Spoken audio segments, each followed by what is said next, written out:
नमस्कार, मैं ललित सोनी दृष्टि आईएएस की एडिटोरियल एनालिसिस श्रृंखला में आपका एक बार फिर स्वागत करता हूं। आज के इस डिजिटल दौर में हर व्यक्ति जाने अनजाने में डेटा क्रिएट करने में लगा हुआ है, तो इसलिए उस डेटा का जो प्रोटेक्शन, स्टोरेज और सिक्योरिटी काफ़ी अहम हो चुकी है। इसी बात को ध्यान में रखते हुए भारत सरकार digital personal data protection bill जो है पार्लियामेंट में इंट्रोड्यूस करने वाली है।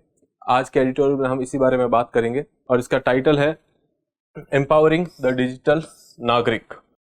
इस एडिटोरियल में हम डेटा प्रोटेक्शन बिल और उसमें क्या क्या एडिशन किए जा सकते हैं उसके बारे में बात करेंगे।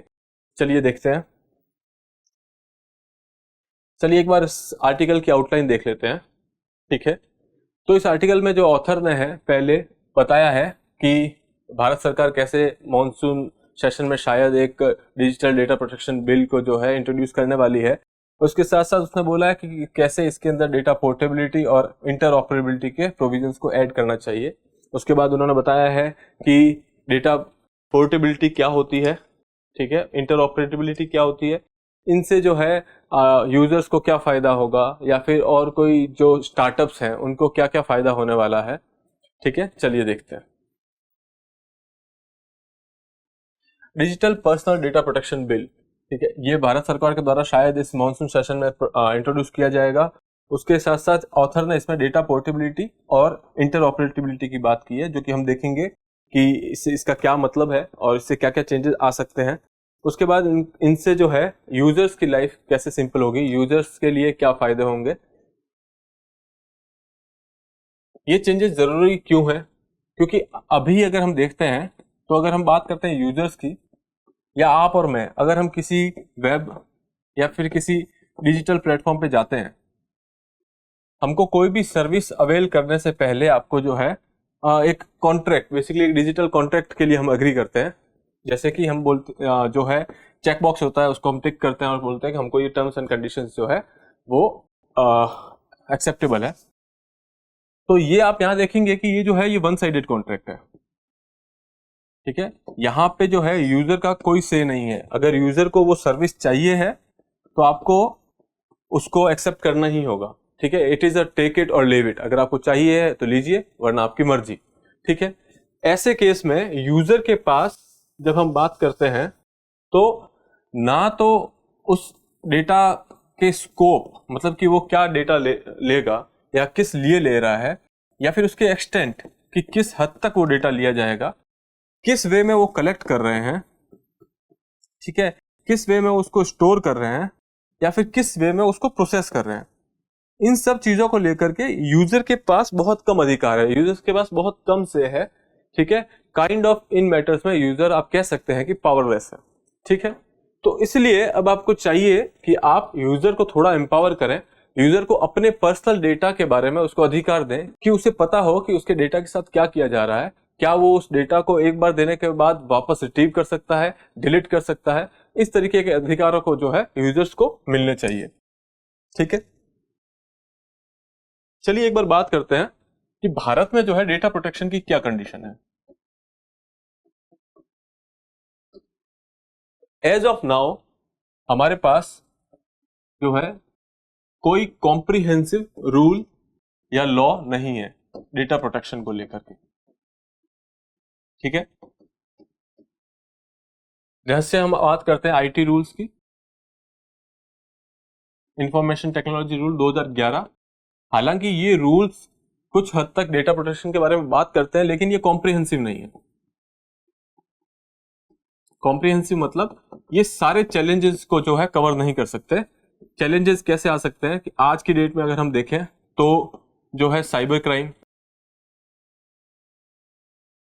ठीक है, हैकिंग एक्सेट्रा जो है वो सब बढ़ती जा रही है।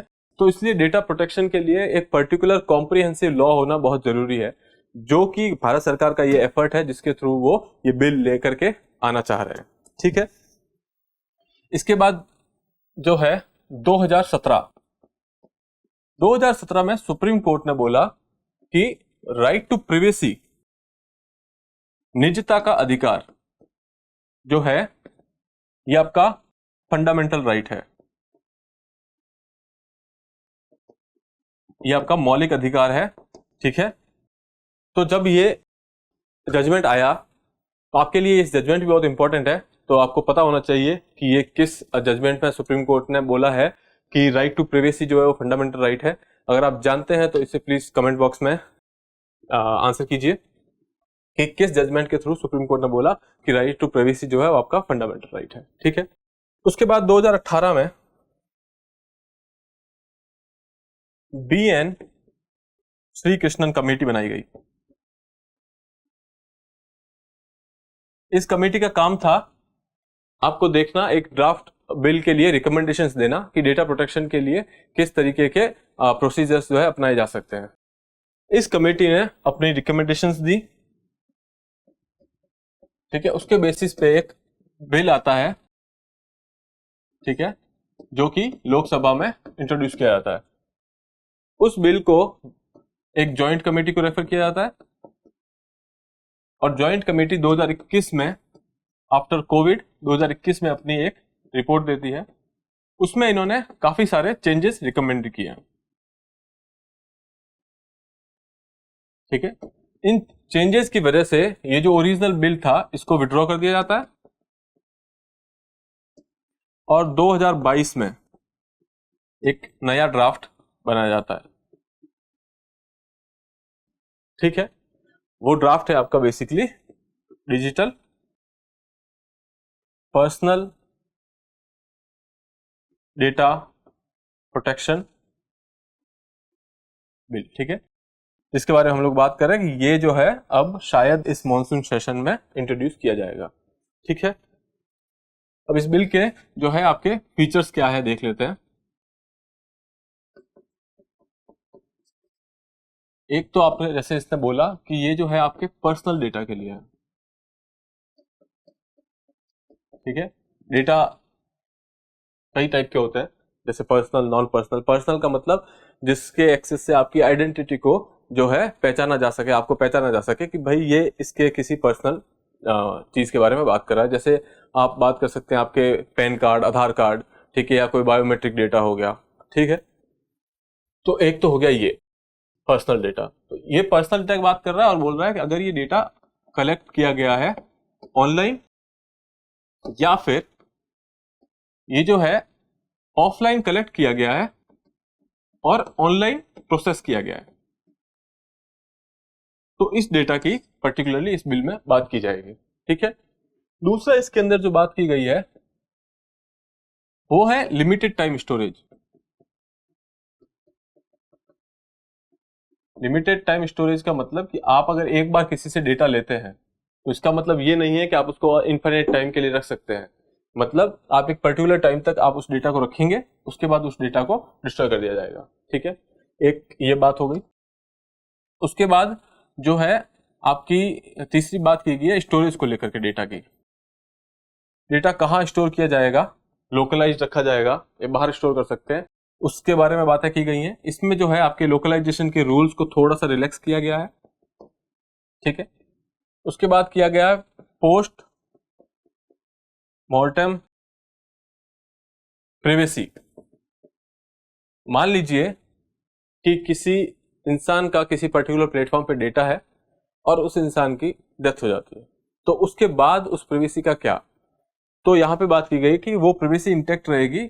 यहां पे आपके पास नॉमिनेशन का प्रावधान है कि आप किसी और को अपने लिए ऐसा अधिकार दे रहे हैं कि मेरे मरने के बाद ये आदमी जो है इस पर्टिकुलर चीज को लेकर के अधिकार रखेगा। ठीक है, इसके अलावा जो है इसके अंदर बात की गई है एक डेटा प्रोटेक्शन बोर्ड की।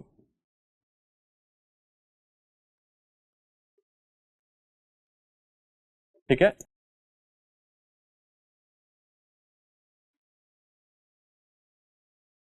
अगर किसी तरीके का कोई ब्रीच होता है या फिर किसी पर्टिकुलर इस लॉ से रिलेटेड कोई कॉन्फ्लिक्ट होता है तो उस केस में डेटा प्रोटेक्शन बोर्ड जो है वो आपका आर्बिट्रेशन के लिए जो है पिक्चर में आएगा।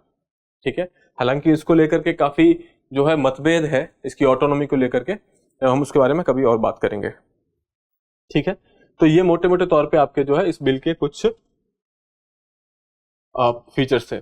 अब हम बात करते हैं डेटा पोर्टेबिलिटी। डेटा पोर्टेबिलिटी का क्या मतलब है। ठीक है, इस आर्टिकल में मेनली हम लोग पोर्टेबिलिटी और इंटरऑपरेटेबिलिटी की बात करेंगे। पोर्टेबिलिटी का मतलब सिंपल है, जैसे कि आपने कोई सिम खरीदी, ठीक है, वो कोई एक सर्विस प्रोवाइडर है आपका, ठीक है, और आपको उसकी सर्विस पसंद नहीं आ रही तो आपने अपनी सिम को जो है किसी और सर्विस प्रोवाइडर में पोर्ट करवा दिया, ठीक है। तो जैसा कि आपने यहाँ पे एक सिम को पोर्ट करवाया, वैसे आप जो है किसी डिजिटल प्लेटफॉर्म पे, किसी डिजिटल प्लेटफॉर्म पे इनरोल्ड हैं, वहां आप उनकी सर्विस को एंजॉय कर रहे हैं, लेकिन आपको जो है किसी और प्लेटफॉर्म पे स्विच करना है, ठीक है। जैसे आपका प्लेटफॉर्म 1 है, इससे आप अगर प्लेटफॉर्म 2 पे जा रहे हैं, तो आज की कंडीशन ये है कि अगर आप एक प्लेटफॉर्म छोड़ते हैं तो ऐसा पोर्टेबिलिटी जैसा कोई ऑप्शन नहीं है। मतलब कि अगर आप ऐसा प्लेटफॉर्म छोड़ के जा रहे हैं तो आपका जो डेटा है उसके पास, वो डेटा जो है आपके पास नहीं होगा, वो वहीं पे खत्म हो जाएगा, ठीक है।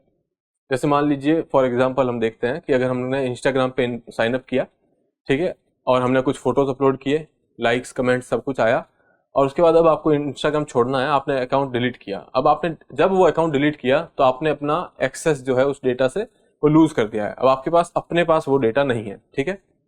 जब हम ये पोर्टेबिलिटी का क्लॉज ले आते हैं, पोर्टेबिलिटी ले आए, तो जैसे मान लो कि आप एक सर्विस प्रोवाइडर से दूसरे के पास गए, तो जब पोर्टेबिलिटी होगी तो इस ट्रांजैक्शन में आपका डेटा भी साथ जाएगा, आपका जो डेटा है वो खत्म नहीं होगा, या आप उसका जो है एक्सेस लूज नहीं करेंगे, वो डेटा आपके पास रहेगा, ठीक है। तो ये तो हुआ डेटा पोर्टेबिलिटी, ठीक है। तो उसके बाद देखते हैं कि भाई इससे क्या नुकसान है। तो जब आज की डेट में आप अपना डेटा पोर्ट नहीं करवा सकते हो, तो आप जब किसी प्लेटफॉर्म को छोड़ने की बात करोगे तो आपको लगेगा कि यार पूरा डेटा खत्म हो जाएगा, पूरा डेटा लॉस हो जाएगा, ठीक है। या फिर आप किसी दूसरे प्लेटफॉर्म पे जाने के सोचते हो तो लगता है कि यार यहाँ पे काफी टाइम से जो है आपने कॉन्टैक्ट बनाए हैं या फिर डेटा क्रिएट किया है, और वो जो है अब खत्म करना ठीक नहीं लगता है। तो इस केस में क्या होता है, आपका जो प्रोवाइडर है आपको कैसी भी सर्विस प्रोवाइड कर रहा है, आप उसके साथ कुछ नहीं कर सकते, मतलब कि आपके पास जो है दूसरा चॉइस नहीं है, ठीक है। इससे क्या होता है, कई बार उस डेटा का जो है मिसयूज भी होता है। जैसे फॉर एग्जांपल हम यहाँ पे देखते हैं कि जैसे एक कोई ई कॉमर्स प्लेटफॉर्म है, ठीक है, जैसे कोई XYZ ई कॉमर्स प्लेटफॉर्म है। ई कॉमर्स प्लेटफॉर्म मतलब आज की डेट में अगर हम बात करें तो फ्लिपकार्ट, अमेजॉन, इस तरीके के कोई प्लेटफॉर्म है, जो कि वहां पे काफी सारे सेलर हैं ABC करके, जो कि अपना आइटम जो है वहां इनरोल करते हैं और उसके बाद बेचा जाता है। जैसे अमेजॉन की अगर बात करते हैं तो बहुत सारे सेलर्स हैं, वो अमेजॉन पे अपना जो है प्रोडक्ट डालते हैं, और अमेजॉन उनको ये सर्विस प्रोवाइड करता है, और यूजर और उस सेलर के बीच के इंटरमीडिएट का काम करता है। इस प्रोसेस में जो है ये लोग डेटा जनरेट करते हैं और वो इस कंपनी के पास रहता है, ठीक है। अभी देखेंगे, जैसे मान लीजिए कि यहाँ पे जैसे कोई आइटम है, उस आइटम की सेल होती है, ठीक है, कोई प्रोडक्ट है उसकी सेल होती है, तो इस कंपनी के पास जो है डेटा है कि किस तरीके के प्रोडक्ट की ज्यादा सेल हो रही है, किस तरीके के प्रोडक्ट की कम सेल हो रही है। उस डेटा को एनालाइज करते हुए ये कंपनी जो है वो अपना एक अलग ब्रांड क्रिएट कर देती है, ठीक है। जो ब्रांड इस डेटा के बेसिस पे बनाया गया है, इस इंफॉर्मेशन के बेसिस पे बनाया गया है कि कंज्यूमर को पसंद क्या है, और जब आपको पता है कि कंज्यूमर को ये चीज पसंद है और आपने उसके अकॉर्डिंग वो चीज बना दी, तो सीधी बात है ये कंज्यूमर पहले इस चीज को प्रेफर करेगा। वहीं पे आप देखेंगे कि ये जो छोटे छोटे सेलर है इनका नुकसान होता है अब।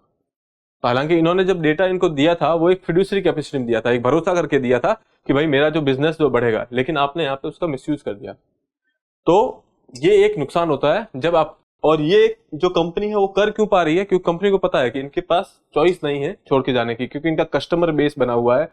5-6 साल में इन्होंने जो कस्टमर बनाए हैं वो सब यहाँ पे है, तो अगर ये छोड़ के जाएंगे तो वो सारा डेटा जो है लॉस कर जाएंगे।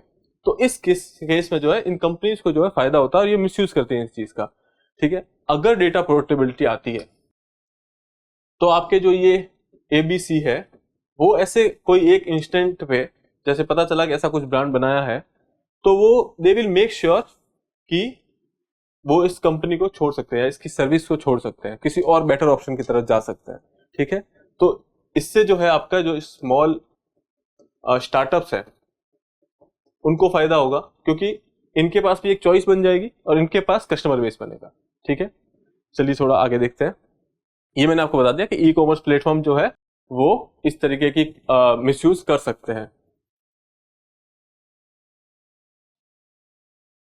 डेटा फिड्यूशरी कैपेसिटी, मैंने आपको बताया कि इन कंपनीज को जब हम डेटा देते हैं तो हम इस भरोसे के साथ देते हैं कि इसके साथ छेड़छाड़ नहीं की जाएगी। तो जब डेटा पोर्टेबिलिटी आएगी और हमारे पास ज्यादा ऑप्शंस होंगे तो ये जो कंपनीज होंगी वो अकाउंटेबल होगी, क्योंकि हम इनको एक लीगल फ्रेमवर्क के अंदर ला रहे हैं। ठीक है। दूसरा, ये रेस्पॉन्सिव होंगी कि अगर हमने सही से सर्विस नहीं प्रोवाइड की तो वो इंसान के पास दूसरा बेटर ऑप्शन है। ठीक है। तो ये आपका पोर्टेबिलिटी के बारे में। एडवांटेज क्या है? एडवांटेज इसके दो है। एक तो यूजर को एडवांटेज है। यूजर को क्या एडवांटेज है कि आपके पास ऑप्शंस हैं, ठीक है, कहीं और जाने के। क्यों? क्योंकि आपको पता है कि आपका जो डेटा है वो सेफ है। अब वो डेटा आप पोर्ट कर सकते हो, अपने पास ले सकते हो। ठीक है। ये दूसरा, इनको बेटर ट्रीटमेंट मिलेगा। अब बेटर ट्रीटमेंट बोले तो जैसे वो कंपनी रेस्पॉन्सिबल होगी, अकाउंटेबल होगी, तो बेटर ट्रीटमेंट मिलेगा। ठीक है। बेटर सिक्योरिटी, डेटा सिक्योरिटी जो है, प्राइवेसी और बेटर सर्विस। ठीक है। ये तो है यूजर्स को फायदे कि आपको जो है ऑप्शंस मिल गए, बेटर ट्रीटमेंट मिल रहा है, सिक्योरिटी, प्राइवेसी जो है, और अच्छी सर्विस मिल रही है। ठीक है। इसके अलावा जो है दूसरे फायदे जो हम देखेंगे वो है स्टार्टअप्स के। छोटे स्टार्टअप्स, पहले क्या होता था कि जब किसी बड़ी एमएनसी या किसी बड़ी कंपनी की मोनोपोली है तो ये स्टार्टअप जो है ग्रो नहीं कर पाते थे। अब जब कोई एमएनसी है या कोई एक बड़ा डिजिटल प्लेटफॉर्म है, वो किसी तरीके की सर्विस में कोई लूप होल छोड़ता है, ठीक है, तो ये स्टार्टअप जो है वो सर्विस डिलीवरी बेटर कर सकते हैं। ये लोग जो है ये लूप होल को जो है कवर करके बेटर सर्विस डिलीवरी देंगे। जब ये बेटर सर्विस डिलीवरी देंगे तो लोग इनसे जुड़ेंगे, यहां से निकल करके यहां जुड़ेंगे। इनको पता है कि हमारा डेटा पोर्ट हो जाएगा, डेटा सेफ है, तो हम जो है एक प्लेटफॉर्म से जा करके दूसरे प्लेटफॉर्म तक जा सकते हैं। इससे आपका स्टार्टअप इकोसिस्टम भी बूम करेगा। ठीक है। इंटर ऑपरेबिलिटी, इंटर ऑपरेबिलिटी का सिंपल मतलब है कि आपके 2 या 3 जो भी प्लेटफॉर्म है उसमें आप आपस में जो है ऑपरेट कर सकते हैं। ठीक है। जैसे मान लीजिए कि अभी एक एग्जांपल के तौर पर देखते हैं, जैसे कि जीमेल। आप पहले जीमेल के कस्टमर थे या फिर जीमेल की सर्विस यूज करते थे। ठीक है। फिर आपने कोई और जैसे कंपनी ले लो, याहू, आपने ये कंपनी ज्वाइन कर ली। ठीक है। अब इसके बाद आपको किसी जीमेल वाले को मेल भेजना है, जो कि आपने जो कांटेक्ट है,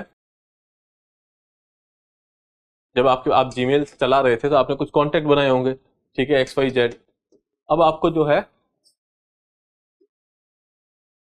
लेट्स से Z को कोई मेल भेजना है, तो अब आप तो जीमेल छोड़ चुके हो, लेकिन यहाँ इंटर ऑपरेटिबिलिटी है, मतलब अब याहू वाला भी जो है वो जीमेल को मेल भेज सकता है। ठीक है। अब ये तो हुआ आपका ईमेल के बारे में। जब हम देखते हैं तो हम कह सकते हैं कि ईमेल जो है, ईमेल में इंटर ऑपरेबिलिटी है, मतलब एक सर्विस प्रोवाइडर दूसरे सर्विस प्रोवाइडर के साथ कनेक्ट कर सकता है। ठीक है। अब हम लोग आते हैं डिजिटल प्लेटफॉर्म्स पे। अब यहाँ पे क्या होता है कि जैसे मान लो कोई एक प्लेटफॉर्म 1 है, ठीक है, मैं पहले इस पे था, अब मैंने इस प्लेटफॉर्म को छोड़ दिया है। ठीक है। मैंने प्लेटफॉर्म 2 ज्वाइन कर लिया है, लेकिन पिछले कुछ सालों से मैं यहाँ था, तो मैंने यहाँ पे कॉन्टैक्ट बनाए हैं, मैंने यहाँ पे अपना डेटा क्रिएट किया है। ठीक है। और भी बहुत सारी चीजें जो यहाँ पे कंटेंट मैंने यहाँ पे छोड़ा है। ठीक है। अब जब मैं 2 में जाऊंगा तो आपने बोला कि एक तो पोर्टेबिलिटी है, पोर्टेबिलिटी है तो मतलब आपका डेटा तो आपके पास आ गया, ठीक है, लेकिन आपके कॉन्टैक्ट जो है वो तो अभी भी यहाँ है। तो जब आप इंटर ऑपरेटिबिलिटी बना देंगे तो आप क्या है ना, चाहे आप दूसरे सर्विस प्रोवाइडर पे हैं या दूसरे प्लेटफॉर्म पे हैं, लेकिन आप इनके साथ कांटेक्ट में रह सकते हैं। ठीक है। इनके साथ इंगेज कर सकते हैं। तो ये बेसिकली आपका आइडिया है इंटर ऑपरेटिबिलिटी का, मतलब कि 2 अलग अलग प्लेटफॉर्म के बीच में जो है इंगेजमेंट होगा। तो यहाँ पे आपका एक तो आपको डेटा मिलेगा, ठीक है, इसके साथ साथ आप जो है उस प्लेटफॉर्म के साथ, आपके ओल्ड प्लेटफॉर्म के साथ जो है इंगेज कर सकते हैं। तीसरा, जो वहां पे आपके कॉन्टेक्ट्स हैं, ठीक है, उनके साथ भी इंगेज कर सकते हैं। ठीक है। जैसे आपके एग्जांपल के लिए यहाँ पे दिया हुआ है कि अगर कोई एक ट्विटर का यूजर है, वो ट्विटर छोड़ के किसी और प्लेटफॉर्म पे जाता है, तो वो उस प्लेटफॉर्म पे रहते हुए भी ट्विटर के अपने जो कॉन्टेक्ट है वहां पे जो उसने दोस्त बनाए थे, फ्रेंड्स बनाए थे, उनके साथ जो है एंगेज कर सकता है। तो ये है आपका इंटरऑपरेटिबिलिटी का कॉन्सेप्ट। हाउ इट वर्क्स तो मैंने आपको बता दिया है, जैसे ईमेल कैसे वर्क करते हैं वैसे ही अगर डिजिटल प्लेटफॉर्म के साथ हो जाएगा तो वो भी वैसे ही वर्क करेंगे। ठीक है, that is done. Conclusion, conclusion का यहाँ पे सिंपल सी बात है, यहाँ हम लोग बात करते थे यूजर एम्पावरमेंट की। जो ये आपका ड्राफ्ट बिल है उसका मकसद क्या है? डेटा प्रोटेक्ट करना। ठीक है, दूसरा है आपका यूजर को एम्पावर करना। ये दोनों चीजें तो अपना बिल जो है कवर कर रहा है, हमने पहले जो है फीचर्स पढ़े हैं उसके अंदर। ऑथर के अकॉर्डिंग आप जो है इसके अंदर अगर आपको सर्विस को स्मूथ करना है, सर्विस डिलीवरी को अच्छा करना है, ठीक है, तो आप इसमें क्या कर सकते हैं? पोर्टेबिलिटी और जो है इंटर ऑपरेबिलिटी, इन दोनों को ऐड कर सकते हो। इससे क्या होगा? एक तो यूजर एम्पावर होगा, दूसरा स्टार्टअप इकोसिस्टम जो है वो स्ट्रेंथन होगा, बूस्ट होगा। ठीक है, तो फिलहाल आज के एडिटोरियल में इतना ही, फिर मिलेंगे आपसे अगले एपिसोड में। तब तक के लिए हैव अ गुड डे।